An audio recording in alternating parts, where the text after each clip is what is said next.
جاشن آخر زمان لناوا هر گلکی بندستا لجیهانی دما کسک جوین توی به دولتا داگر کربه او کس بخائین و کریگیرتی تی بناف کرن. هر نتوایک لگور زمان و کلتورا خو ناوکی لسر وان کسان دانه. هلبت او ناف کرن جی جبوی حقارت کرن و رورش کرن وی کسی تی بکارانین. دناوا هر شورش و برخودانه که دا لجیهانی هر تم هنه کس هبونه بسدمین مادی یانجی بسدما دست خو خستنا پلا و پوسن حکومی یانجی بسدما گریدانا هزری یا خو به دستلاداران را لدیجی شورشا گل خو سکینینه. افجا اف دجاتی کرن چی بچکی به یانجی بنویسین و آلیگیریا دولتا داگر کربه. ده همون توایان دجی با آوائه کی اوک خو فروش و ولاد فروش هاتنه ناساندن. هر پارچه یک کردستانی اف کسانه بنابه که ناف کرنه. لکردستان جی هر تم برخودان و شورش و کسین لدیجی وی که هبونه. اف کلتور د ناوا کردان دا پیش نه هبویه. هر پارچه جی کردستان اف کسانه بنابه که ناف کرنه. لباشور و روشلات کردستان اف کسانه بجاش هاتنه بناف کرن. و لباکور کردستان جی بچتا و جاش هاتنه بناف کرن. سادما بکارن نابک بیوی جاش یان جاش. دبه هیر راده که د ناوا خلکی و پارتین سیاسی دا جی جبوی حقارت کرن به کسیم کو آلیکاریا بر رژیمین داگر کر را دیگم به لید راستی لا فلسفه سرکه بکاراینا بی حقارت کرن به کسی خوفروشه و هیجان جعالی فکری دراوی و خو آواکرین دا بالغ نبویه و هیجان وکی تیجیکا ماکرانه و پیدوی به خودی کرنی جبال دایکا وان بهیه دایکا وان دبه دولت سردست اف جاشانه به هبونا دایکا خو آنکو دولت داگر کر نکارن جیان بکن جاشین هری خطر او جاشین کن نها بدنگی هنه کردان لپرلمانتوی عراق دنه جبخت رش کردان تو یکیش پارچه کردستان بجاش نینه لهر پارچه که جاشنه لیبری تو جاشین یک پارچه کردستان ناش بن جاشین باشور جاشین لباشوری ولاد دجین سینورن جاشیتی جی درباز کرنه بیویست کرد ناوکی دیل سروان دینن اف جاشنه روژنی لباشور دجیتیا کردستان و پرسی نتوی نکن پر بر رقاحی ملسر اکران تیویان درد کبن به اشکره دجیتیا هر تشتکی دکن کون مرجواندیا دوزا کرد و کردستانی دیا اف جاشنه به همو آوایان خبات دیکن حریت دولت داگر کرا عراقی سپید بکن و وکی دولت که باش نشانی کردان بدن یند نوا جاشین باشور دا جاشین هری خطر او جاشین کونه ها بدنگین هنه کردان لپارلمانتوی عراقی دنه و روزانه لدیجی کردستان داخویانیان ددن و وکی کوچیگن هاربوی ده حفن حکومت باشور وکی جاشان لدمسالا بوهاری هر تم پهنا دا آویجن کردان و بتا آوایی یک بیویجی ده برجواندی حکومت و گل باشور دا نابیجن گل باشور ناوک پر خوش لوان جاشان کریه او بجاش پارلمانتر بناف کرنه جاشین باشون دترسم کو bu parça buna Irak'ı kiski wan ku jibal devletin dagir kervette tejkirin qutb be جاشین باشوریان کوک خالد محمد به حساب خو د پارلمانتوی عراقی دا نونرتیا کردان دکینجی جاشین هری دیار ین کردستانی او هرتن به داخویانی و کارین خل دیج حکومت کردستانی تفدیگرن به تو اوی باس لکیماسین عراقی ناکن هرچند کو باش فهم دکین حکومت حریم کردستانی پرج حکومت عراق باشلرجی لیدیسا جی دیجیتال دکین جبرکو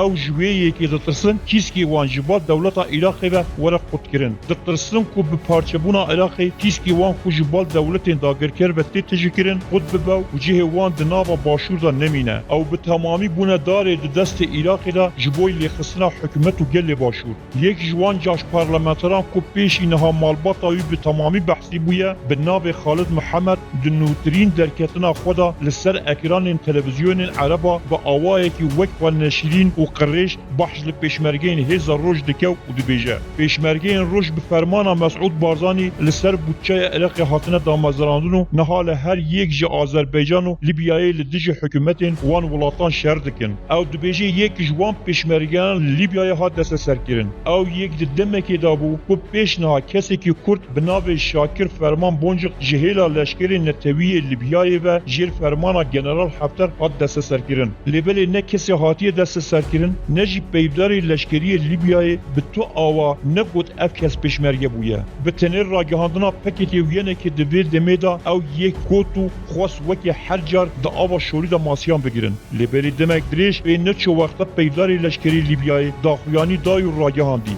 کسی هاتی گرتن پردک روژاوایا که ترکیه به پره او کریا و ku ji bo ecendaya xwe dide şixulandin. Got ku em matmayî mayne çawa dibe Kurdek ku welatê wî bi xwe bin dest li Tirkiyeyê bi Tirkiye re bêt û şerî bi me re bike. Bêguman ev matmayîna peyvdarê leşkeriyê Libyayê di cihê xwe da ye. Lê belê ger peyvdarê leşkeriyê Libyayê bizanî kesên wekî Xalid Mihemed li parlamentoya Iraqê bi vî awayî caşîtiyê dikin, bi tu awayî matmayî nedimaw ew axaftin nedikir. Li Xalid dipirsîn, gelo cudahiya di navbera te û Şakir Ferman Bolcuxla çi ye? Ew jî ji bo derxistina kîskê xwe ço û Libyayê bi fermana Tirkiye li dijî Ereba şer kir. Tu jî niha li Iraqê ji bo destxistina kîskê xwe dijîtiya Kurdan bi xwe dikî. Ji xeyrî vê ku tu bi fermana dijminan li dijî Kurdan bi zimanê xwe şer dikî. û Şakir Ferman jî bi fermana dijminên Kurdan bi çeka xwe li cî Ereba şer dikir, tu cudahiyekê din nîne. Ew jî Kurdek mîna te qoruciya û xwefiroşiya dijminên gelê Kurd. Caşxala basê hêzekê dike ku ji dema damezraninan xwe heya niha berevanî ji xaka Kurdistanê kiriye û herî kêm 78 şehîd û 634 birîndar ji bo parastina herêma başûr dane. Hêzbûna Xalib ji wê yekê tê ku hêza roj hêzeke netewî ye û ji bo Kurdistanê şer dike.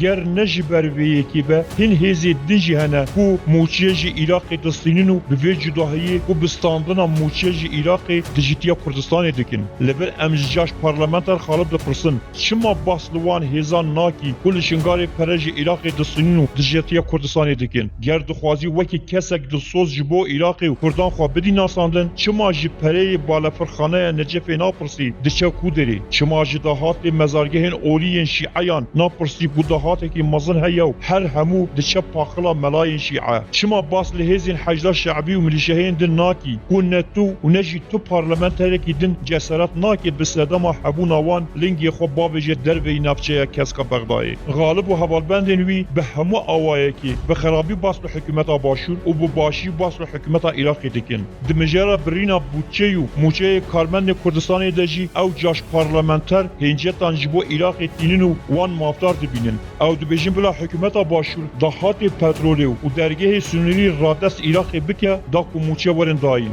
Em ji Xalib dipirsin, gelo maqey pirsgirêk ev e? Yan jî Iraq dixwaze hemû Kurd mîna Xalib stûyê xwe li hember dewleta Iraqê bitewînin. Ji xwe ji sala 2014 heya niha cotkarên Kurdistanê genimê xwe teslîmî Iraqê dikin. Çima pereyê wan naên dayîn? Qey ew jî bi petrola Kurdistanê ve girêdayî ye. Nexêr bi rastî ev yê girêdayê Kurya dirêj a cehşên wekî te ye li parlemana Iraqê de. Ger li cem me û li Bakurê Kurdistanê parlamenterekî Kurd ku bi dengê Kurdan derbasî parlemana Tirkiye bûye wekî te tev bigere wê ticarî em qebûl nekin û wî bikujin. Bi rastî jî em pir heyrîmane. Gelê Başûr ketiye çi rewşê ku kesên wekî te dişînin parlamentoyê. Em baş dizanin tu kî û perwerdeyê destê kîjan hêz û îdeolojiyayê. Caş Xalib yek ji wan kesan e ku li ser lîsteya bi zeva goranê tevlihilbijartinên Iraqê bû, lê belê di rastî de ew alîgirê PKK ye. PKK bi şehrazayî ew xist nava rêzên goranê. Da ku bi dengên alîgirên bi zava goran derbasî parlemana Iraqê bibe û ecendeyên herêmîyên PKK û xwe di biratiyan gelan an ku bindestiyan gelê Kurd de dibîne û cêbejê bike.